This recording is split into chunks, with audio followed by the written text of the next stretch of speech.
প্ৰমোদ বড়ো ডাঙৰীয়াৰ নেতৃত্বত UPPL দলৰ চৰকাৰখনে যে এই BTC-খনক ইমান যে এটা অশান্তিময় পৰিৱেশৰ সৃষ্টি কৰিব আৰু শান্তিৰ নামত চুক্তি কৰি এনেকুৱা যে শৃংখলা আৰু যে পাব্লিকক হাৰাশাস্তি কৰি থাকিব কোনো পাব্লিকে বিশ্বাস কৰা নাছিল। প্ৰমোদ বড়ো ডাঙৰীয়াই কি মাটিৰ ভূমিৰ পট্টা দিয়াৰ নামত বেলেগক পাব্লিকক নোটিছ জাৰি কৰি মানে উচ্ছেদৰ মানে কিমান যে উচ্ছেদ চলাই আছে আৰু কিমান যে আগত উচ্ছেদ কৰিছিলে বৰ্তমান পৰ্বত ঝৰাৰ ঘটনাটো আপোনালোকে চাওক ইমান যে মানে অত্যাচাৰ মানে শৃংখলা মানে কি চালু কৰিছে এইটো কেতিয়াও সহ্য কৰা নহব।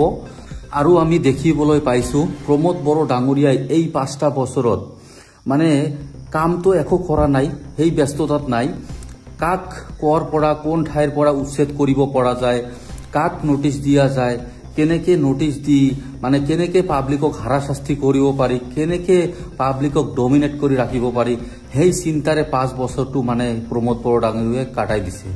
একো উন্নতি কৰিব পৰা নাই, অনলি সে কি বেলেগক নোটিছ জাৰি কৰি কি মাটিৰ পৰা উচ্ছেদ কৰা মানে কি কেনেকে মানে অশান্তি সৃষ্টি কৰিব পাৰি এই 5 বছৰত প্ৰমোদ বড়ো ডাঙৰীয়াই কৰি দেখুৱালে।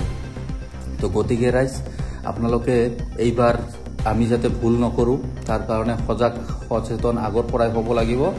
এইবাৰ আমি প্ৰমোদ বড়ো ডাঙৰীয়াক ইয়াৰ যিটো মিথ্যাচাৰ যিটো ছুইজাৰলেণ্ড এই ছুইজাৰলেণ্ডত থৈ আহিব লাগিব ৰাইজ। লগতে ভিডিঅ'টো লাইক কৰি শ্বেয়াৰ কৰিবলৈ মই অনুৰোধ জনাইছোঁ।